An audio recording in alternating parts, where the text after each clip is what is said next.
Black girl, spotted at laundromat every night.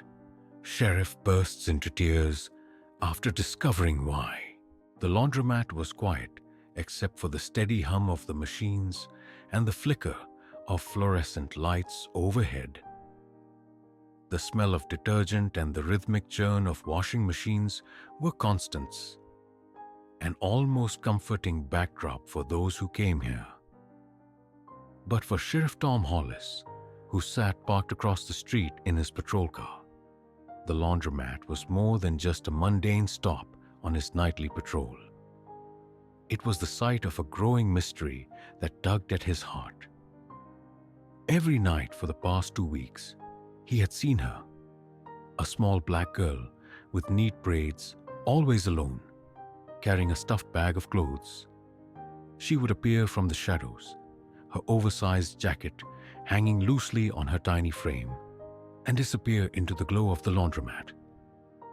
She couldn't have been older than 9 or 10, and yet there she was, every night, folding clothes with the kind of care and precision no child her age should need to master. Tom had told himself, time and again, not to interfere. He had assumed there was an adult somewhere nearby, a parent working late perhaps, or someone who trusted the girl to handle the chore alone. But the more he watched, the more the sight unsettled him. There was no parent, no adult checking in.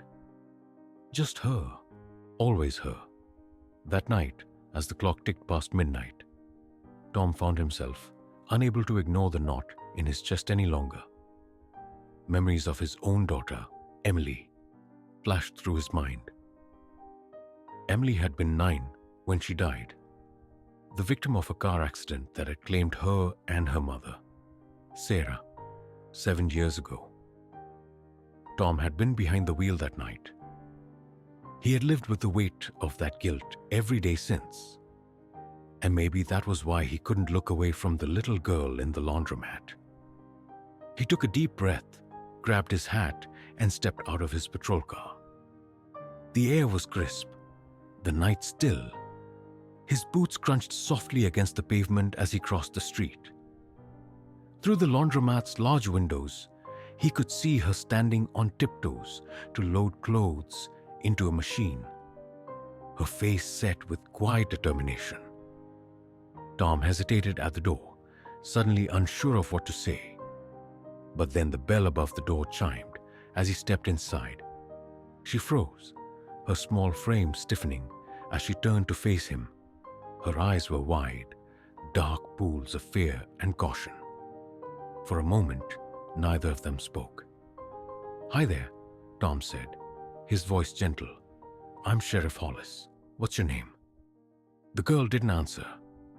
She clutched a faded t-shirt to her chest, her gaze darting toward the door, as if calculating whether she could make a run for it. Tom held up his hands in a gesture of peace. "It's okay," he said. "I'm not here to get you in trouble. I've seen you here a lot, and I wanted to make sure you're all right." Her lips parted, but no words came out.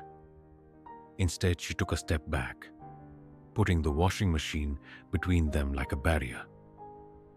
Tom's heart ached at the sight. She was so small, so fragile looking, and yet there was a resilience in her posture that both impressed and broke him. "Are you here with someone?" he asked, trying again. "A parent? A guardian?" Still, she said nothing. Her hands gripped the edge of the machine now, as though it were the only thing keeping her grounded. The bell above the door chimed again, and they both turned to see a woman enter, carrying a basket of laundry. The woman glanced at the girl and gave a nod. "Imani," she said, her tone casual. "You getting it done?" The girl, Imani, apparently, nodded, but didn't speak. The woman set her basket down and began sorting clothes. Tom stepped back, unsure of how to proceed. Was this woman her mother? An aunt? A family friend? He didn't want to jump to conclusions, but something about the interaction didn't sit right with him. The woman didn't seem particularly warm, nor did she show much concern for Imani's late-night routine. Tom left the laundromat that night with more questions than answers. He couldn't shake the image of Imani's wary eyes or the tension in her small frame. Something wasn't right, but he needed to tread carefully. If he pushed too hard, he might scare her off, and if he did nothing, he might fail her in the way he had failed himself all those years ago. Over the next few nights, Tom continued to watch. He adjusted his patrol route to pass by the laundromat more often, hoping to piece together the puzzle. But Imani's routine never changed. She came alone, stayed for hours, and left as quietly as she had arrived. The woman from before didn't reappear, and no other adult seemed connected to her. Finally, on the fifth night, Tom decided he couldn't wait any longer. He parked his car and walked into the laundromat, determined to get some answers. This time, Imani didn't try to run, but her fear was palpable. Tom crouched down to her level and spoke softly. "Imani," he said, "I'm not here to hurt you. I promise. I just want to help." Her hands fidgeted with the hem of her jacket, and for a moment, he thought she might finally speak. But then her shoulders sagged and she whispered, "I don't need help." Tom's chest tightened. "Are you sure? It's late and you're always here alone. Do you have somewhere safe to go?"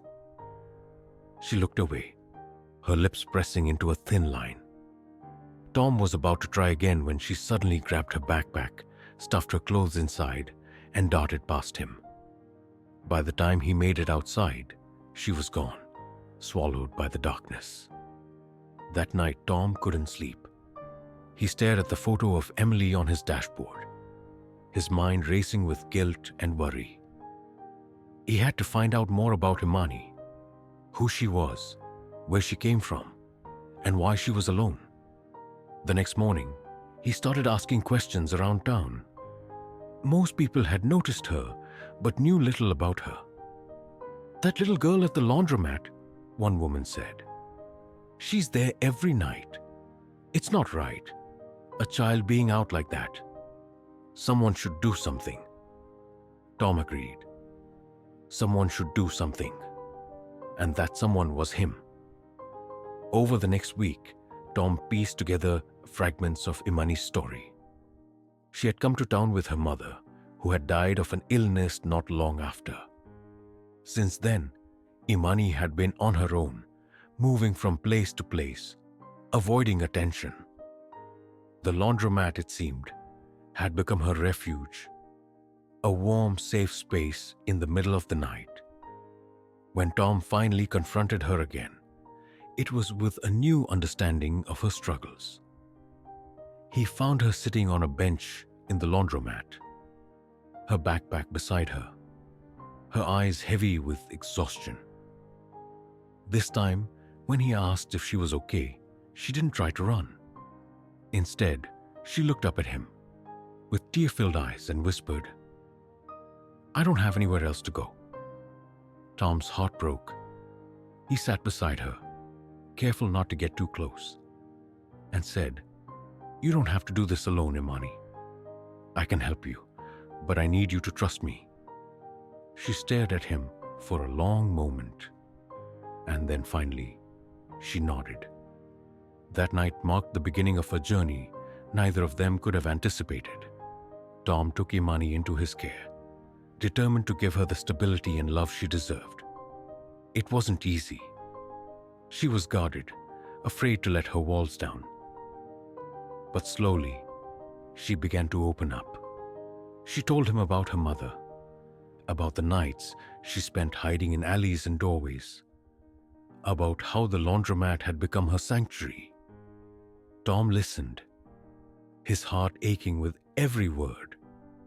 He couldn't undo the pain she had endured, but he could give her a future, He started the process to become her foster parent, navigating the maze of paperwork and interviews with a determination he hadn't felt in years. He made her pancakes on Saturdays, read her stories before bed, and painted her room yellow, her favorite color, like sunshine. The day their adoption was finalized, Tom knelt in front of her and said, "You're my daughter now, Imani, forever." She smiled, a real radiant smile, and whispered, "I love you, Dad." As they left the courthouse that day, hand in hand, Tom felt something he hadn't felt in years: hope. He had found a new purpose, a new family, and a chance to heal. And for the first time since that fateful night 7 years ago, he looked at the photo of Sarah and Emily and smiled, knowing they would be proud of him. Together, he and Imani had turned a place of sadness into one of love and joy. Their journey wasn't easy, but it was worth every step. And as they sat on their favorite bench in the laundromat, watching the machine spin, Tom realized that sometimes the most unexpected encounters can lead to the most beautiful new beginnings.